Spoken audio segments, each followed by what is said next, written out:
Yo guys, I hope you're all really well. In this video, I'm essentially just going to be going over how to effectively price your services and how to essentially find that sweet spot for your pricing of your services. So, you know, a lot of people have actually been messaging me and I see the same recurring theme popping up, which is they don't know how to effectively price a service. You know, a lot of people struggle with either underpricing themselves, you know, undervaluing themselves, or they're just charging way too much for their service and they're not getting any clients. You know, a lot of people do struggle with finding that sweet spot where it's essentially a win-win situation for you and for your client. You know, you're getting paid what you're worth and the clients, you know, it's not too much for the client to handle. So this video is going to be split into sort of two parts. The first part, I'm going to cover how to price your services for like local businesses. So if you're in the local business niche, you know, like a gym niche, restaurant niche, chiropractor niche, whatever it may be, they're like a local business.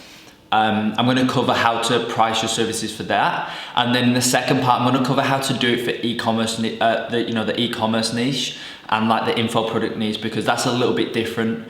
It's a little bit harder, but I'm going to cover that because that's the niche that I'm in. And you know, when I first started out in this niche, there wasn't any sort of step-by-step guide on how to price your services for e-commerce niche. So that's what I wanted to cover in this video as well for any of you that are in the e-com niche. So first things first, you just want to get rid of the package mindset for both e-com niche and the local business niche. You want to get rid of the package mindset. So what I mean when I say that is, you know, having packages for your services, you know, having like an introductory package, and then, you know, like an ultimate package or like a premium package for your services. You want to get rid of that mindset.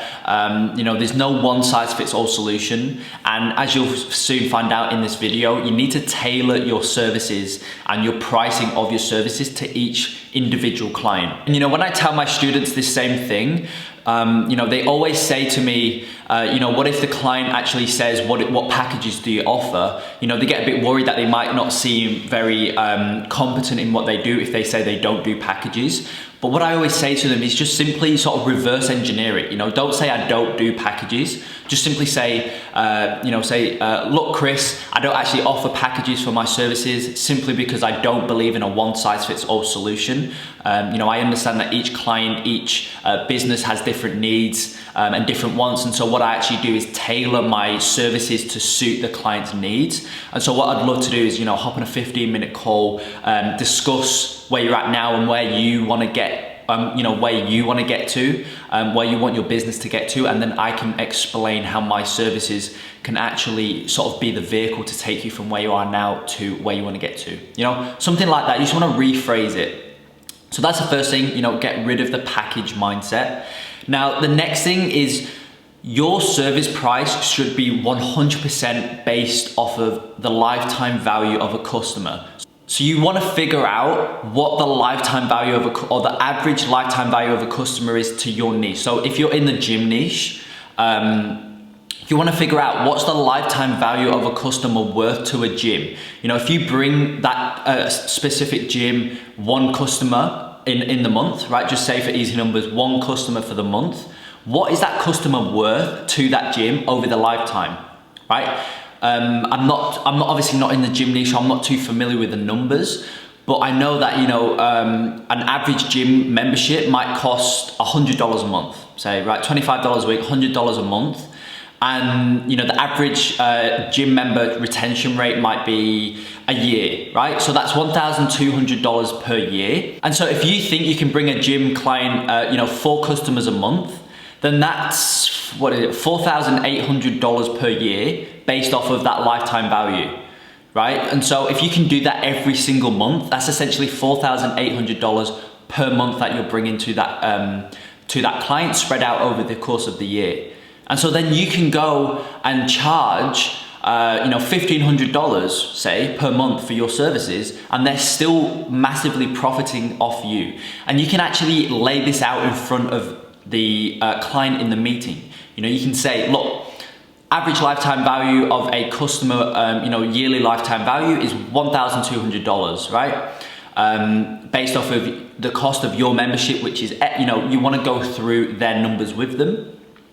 And so, you know, if like I say, for the example, if it's $1,200 per year, you can say each step, you can say where you've got your service charge number from, and they'll be happy, they'll be fine with it, because they can clearly see that, you know, wherever you've pulled that your service charge from, they can clearly see that they're still going to be profiting. So you can say to them, the average yearly lifetime value of a customer is $1,200 per year for your business, right? That's what they're going to pay you every single year.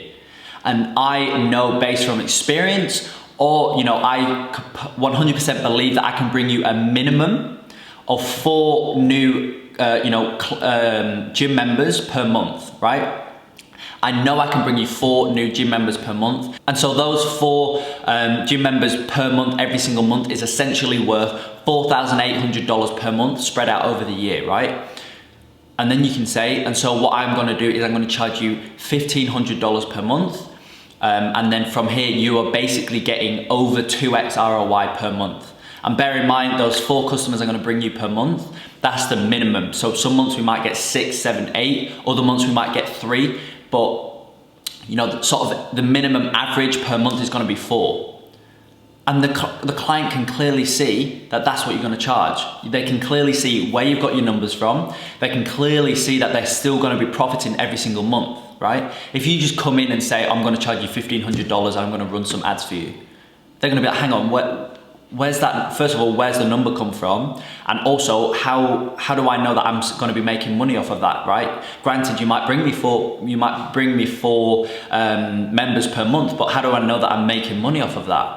But when you go through it, you explain the lifetime value of a customer worth to your gym per year, and then you can, say how many customers you believe that you can bring them per month through Facebook ads. They'll understand where you've come from, and they'll be more than happy to pay the $1,500 or $2,000 per month retainer charge that you charge for your, for your services. So that same concept applies to restaurants. It applies to chiropractors. You just need to figure out what the lifetime value of a customer is worth to that niche, whether it be restaurants, gyms, chiropractors, whatever it is. And then you need to figure out how many customers you genuinely believe you could bring them per month.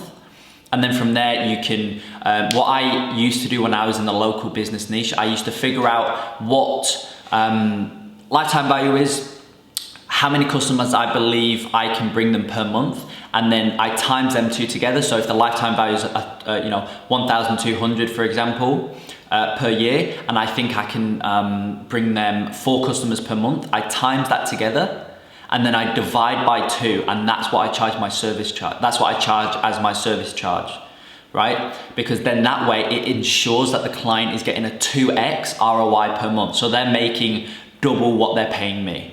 So something to think about, and like I said, it applies to every single local business niche. Obviously, the numbers are going to be different, and you can just simply search on Google, like average lifetime value of a gym member, or average lifetime value of a, like a restaurant customer. Everything's on Google. You can literally go on there, base it off of that, and then when you go into the meeting, you can actually obviously ask the potential client for their specific numbers, what they actually charge.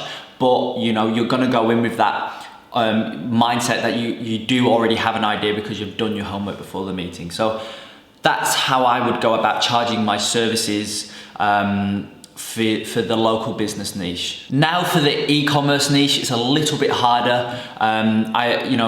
You do need a little bit of experience to fully understand how to charge your services for the e-com niche.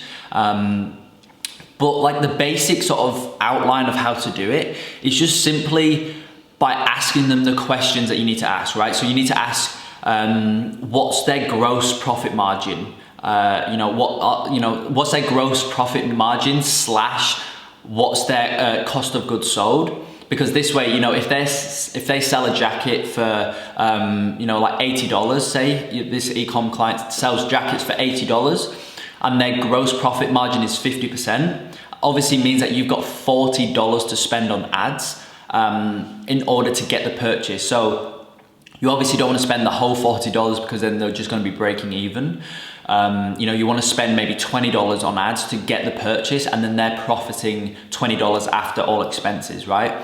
So based on this idea of how much their gross profit margin is on each product and whatnot, you can sort of base your price more sort of effectively, right? So it suits both parties involved. However, your gut instinct is a big player in charging e-com clients. But as I said, basing your pricing for e-commerce niches is a bit more difficult, and it does rely on, your gut instinct. What do you, when you're on the call and they're talking about their sales, they're talking about how much they're doing per month, you need to sort of base your price off of that, because as I said, there's not really a lifetime value for e-commerce. There's not really a lifetime value for e-commerce business. It's a little bit more difficult because there's no sort of step-by-step process that you can take the client through in order to explain where you got your pricing from. So it does rely heavily on like a gut instinct, just like a feel that you get with the client, as I said, when they're talking about how much they're doing per month, etc. Another thing you want to do with e-commerce clients is figure out what their break-even ROAS is, what their break-even return on ad spend is. Because this essentially will be the make or break of your campaigns. If you don't know what your break-even ROAS is, then you could be massively losing money, or you could be, profiting a lot, but you just simply don't know. So figure out what your client's break-even ROAS is, and you figure out the break-even ROAS by doing product sales price divided by product sales price take product cost. And so what this does is it allows you to figure out, like I said, break-even ROAS. And for some of my campaigns that I've run for my clients in the past, there was a 2.0 ROAS on the campaign, and that's a pretty good return on investment. It's a pretty good ROAS, but it's not the best. But for this particular client that I'm talking about, their break-even ROAS was 1.3. Now, 1.3 break-even ROAS, and we were getting the ROAS on their campaigns of 2.0. So that's a really, really good return on investment. And so those campaigns that were generating this ROAS, 2.0 ROAS, we were scaling up. But all of the campaigns that were below 1.3 or 1.4, we were just cutting because we knew that the break-even ROAS was 1.3, and those campaigns that were around that 1.3 mark weren't good, and so we cut them, and we knew which ones. Essentially, we just knew which ones we needed to cut and which ones we could scale.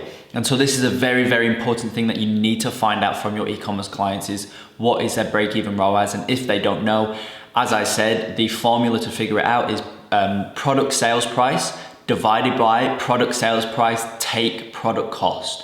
So that's something to think about with e-commerce clients. However, I hope this video helped you figure out how to go about pricing your services for local business or e-com niche. As I said, with the e-com niches, it is a little bit harder. It does, help if you have experience. However, if you don't have any experience charging, or you've not had a client before, best thing that you can do is, if you've got a contractor, which I highly recommend you do, obviously check out my last video that I posted. I go into detail on how to find an expert contractor for your agency. If you've got a contractor, what you need to do is figure out how much you're paying them per month. And then from there, you need to charge a minimum of 100% markup on that price. So if you're paying your contractor $750 per month, you need to be charging minimum $1,500 per month. And so what I recommend you do, if you're in the e-com niche, but you don't feel comfortable with that gut feeling that I was talking about, simply go into the meeting and charge $1,500. If you don't feel confident charging any more than that, obviously if your contractor's charging you $750, go into the meeting, charge $1,500 for that e-com client, get that experience under your belt, and then from there you'll understand what I mean when I say that you get that gut feeling, based off of what their sales numbers currently are, based off of what their current overall monthly gross profit margins are, etc., etc. Obviously from there, then you can base your pricing off of that. And for the local businesses, lifetime value is your best friend. You need to figure out what the lifetime value is worth to that specific local business, whether it be gym, a restaurant, whatever it is. Figure out local lifetime value, and then from there you can figure out how many customers or clients you think you can bring that business per month, times lifetime value by that number, divide by 2, and that's what your service charge is. And then obviously this way you can ensure that each and every month you are making your client a 2x ROI minimum. So I hope that helps, clears things up a little bit, and I will see you in the next video.